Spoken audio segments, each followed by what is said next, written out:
You're listening to the Things of That Nature podcast. Coming to you from Denver, the Mile High City, is me, your host, Rockshana. I invite you to join me for truly honest, passionate, and fun talks that motivate, invigorate, and maybe inspire. When you're ready in the Mile High, the sky's the limit. Everything and anything goes. So let's start talking about things of that nature. Hello, everyone, and thanks for tuning in to the second episode of the Things of That Nature podcast, where everything and anything goes, the sky is the limit. I'm your host, Rockshana, and today I have with me a buddy of mine, Tyler. Say hi, Tyler. Hey. So, the world right now is in a quarantine, but it's not called a quarantine. It's called like a stay-at-home. Yeah, it's like a highly suggested... I think quarantine would freak too many people out if they officially said it. Like, you're quarantined now. That is true. So, stay at home. Unless you're going to the grocery store, exercise outside. There's a lot of So stay at home unless you're doing... unless you're doing the 5 things that you would be doing right now. Or going to work, because some of you are going to work still. That's right. And you're not going to work still. No, I am bored out of my mind now, so... Are you allowed to go to the gym and work out? So Tyler is the general manager at a gym. Are you allowed to go in there and work out? I haven't asked, but I would presume not. Especially at my location with so many windows. The last thing you want is more people seeing you do it, and then, the why can't I starts. That is true. And I don't want to be harassed by the gym goers going into the gym when it's closed, so. Oh, I've been doing, the gym goers. I would say at-home stuff, but just been really embracing the laziness this week. Embracing lazy. Yeah. This is this the first official week? Have you guys been closed? Because last Monday they mandated it, so 1 week as of today. Oh, yikes. Yep. On my list for 30 days to get it done. Got done? It's done. So every day it's like, oh, it's another day gone. Like, oh, it's going to fly by. We'll be right back to it. And then I remember we're not even like in April yet. So I know. And they're closing things up until like May. Unless something changes drastically, but yeah. Hopefully it changes. So Tyler, like I tell the world, we're called transplants. So this is the first state I've ever been in. Mm-hmm. And not like I've been to many states, but this is the first state I've ever been in where the natives call themselves natives, basically people that have lived here their entire life, and they call us transplants. Did I maybe saying that right? Yeah, transplants. Transplants, yep.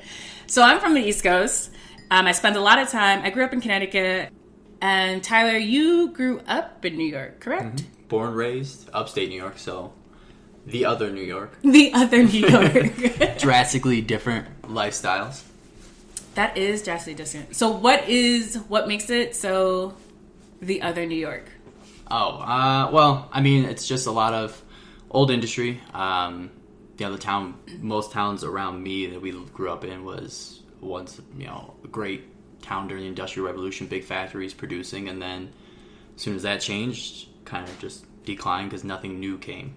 So, I mean, from the area we're in, it was like maybe 60,000 people around. Used to driving around upstate, a lot of old broke down buildings, parking lots for days, and not that many people to park. Huh. And a lot of times, so I grew up right in the center of the state. So a lot of the times, especially once we got our license, it was the moves where you're going to drive, 4 hours up to Montreal, because the drinking age, I believe, is like 19. So did that. What? Yeah, just go up to Montreal, and then you have yourself a time there.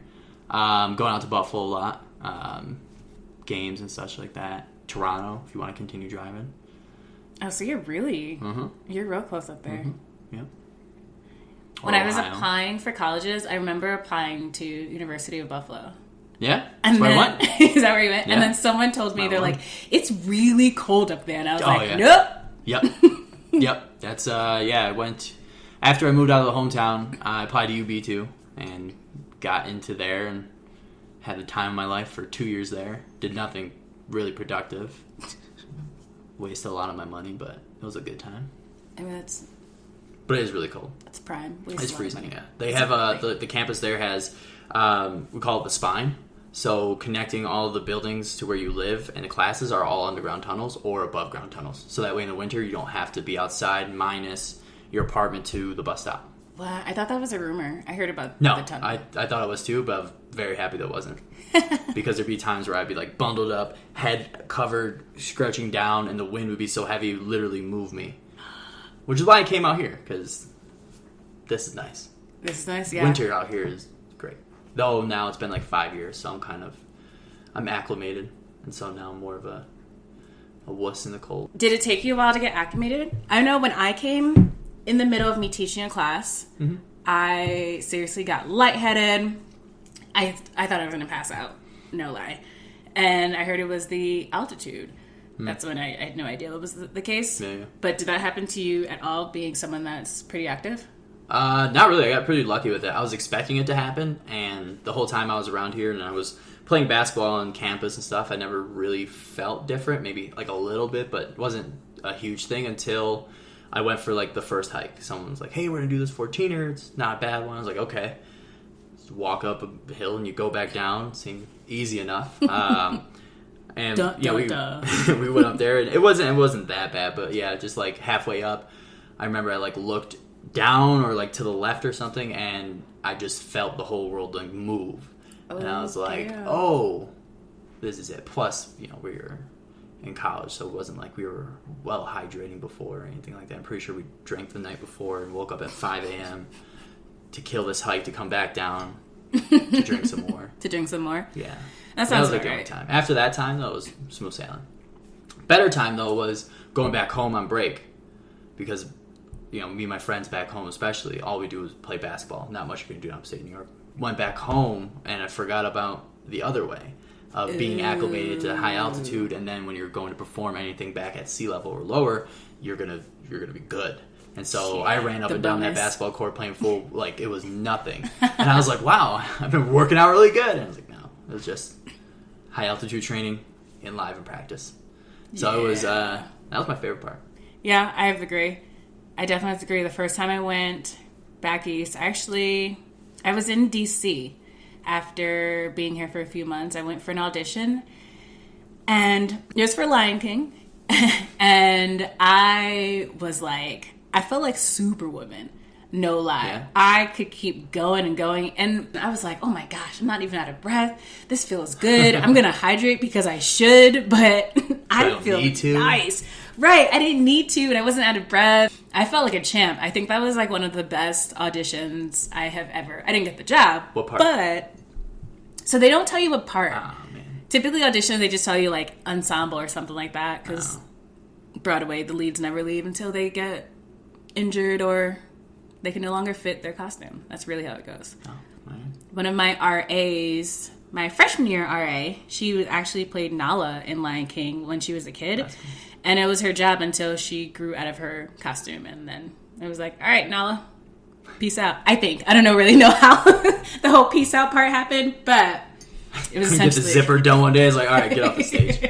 Where's our next kid? Come on. Something like that. So with you being upstate in Buffalo, going to see you, or not see you, wrong school. Yeah, UB. UB. The Bulls. Bulls? Yeah, UB Buff. Yeah, UB Bulls. Khalil Mack alumni. There we go. There's that shout out. Yeah. So there had to been like the party days. Like you guys must have went to the city, because I went to LIU in Long Island, so that was a train ride. Talking like New York City? Yeah, New York City. So you guys probably went to the city and... Absolutely not. Really? Buffalo's a solid 8-hour drive. Oh. Yeah. I mean, I've gone to the city, right. but not like during the college days or anything. It wasn't a party like night. Early, a lot of times, for me and my friends, the big thing we were going down to see was like Yankee games. We go there, but we could only afford like a day trip. We couldn't afford to stay anywhere. We barely afford the gas down there. So it's like a 3-hour drive from where we grew up. Unless I'm driving. I got it done like 2:40 probably. Huh. Yeah. And how many tickets are we counting? None? No tickets. One time I got behind a guy that had a radar detector on there, so I just followed him. Oh, that's smart. Oh, it was great. We topped out a Jetta. My buddy's Jetta, I think we topped it out at like 115. Average speed was like 100 miles an hour. It was probably the dumbest thing, but it was a good time. Oh, yeah. But yeah, we would go down there. It was a really interesting because you could barely afford the gas down there. obviously we already paid for our tickets for the game, cheap seats all the way up in the top of the stadium you can get to. Yeah. And then moving around the city, like we couldn't afford more than like, you know, a one-way trip on the subway. So it was whatever we had to put it down, we had to walk, or we had one time on the subway, but we had to get back up to the Bronx for the game. Yeah. So if we went to like Manhattan or anything else down there. So the worst time we've ever did it was we were, I wish I remember. We were in somewhere in Manhattan. I can't remember where. One of my friends was like, oh, and let's go see the World Trade Center. This is 2010. Construction's going on. So he's like, oh, let's go down there and see that. I was like, sure, whatever. So we're asking people, we're like, hey, where do we have to go for this? And they're like, yeah, so, you know, catch the subway. I was like, listen, we can't catch the subway. We don't have that money. I want to eat and get home. You can't do that. So, like, just point me in the direction I'll walk. They're like, no. It's insanely too far. I was like, listen, we're all right. We got this. Oh. Where do we need to go? Was it you and a group of guys? Yeah, it was like 3 or 4 of us. Male mentality of, I got this? Yeah. I was like, we walk everywhere. Like, we just walk. Like, we had nothing else to do that day. Like, we have the Yankees game. It's like maybe 11 a.m. The Yankees game starting at like 7 p.m. We have time. Mm-hmm. You have time. No money. Point me. And they like refused. And finally I got someone to be like, that way. And so we just started walking that way for 3 hours. And we got there. And of course they had the fencing. And nothing at that point was above the fencing.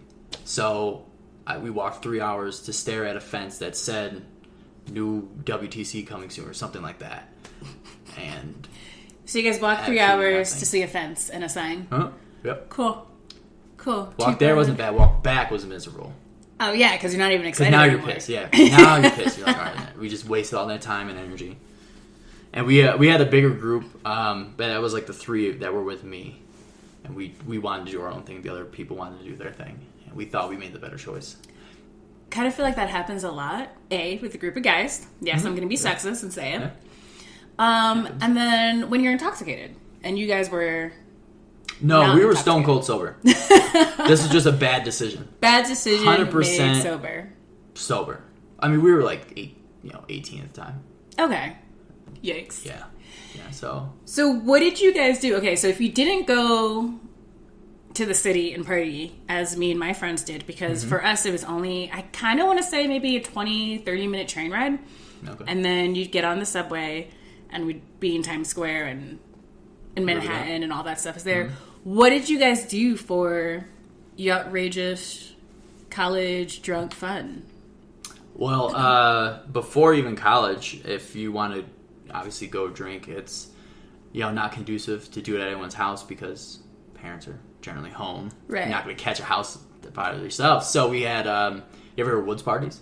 No. Oh, yeah. So, what's a woods party? So we had woods parties. So we had a few spots. They would kind of like message each other and rotate what you're going to go to. But basically we live, where we live, there's houses and then there's like forests before your next town or your next house. And we all grew up really on the outskirts of everything too. So for us, like for me, it was nothing unusual to be in the middle of a forest somewhere if you wanted to be right off the house. So we would have a few spots in the woods, hence the name, and we'd go deep back so you can't spot it from the road, and then you'd walk up on like 30, 40, 50, under 21, either late high school or early college kids, depending on where you got invited to. And everyone would bring, whatever beer they had, your whatever beer your parents had, your Natty Lights, your disgusting beers, and then you'd go there, and it was like a rite of passage a lot because when you start going there, probably like 15, 16,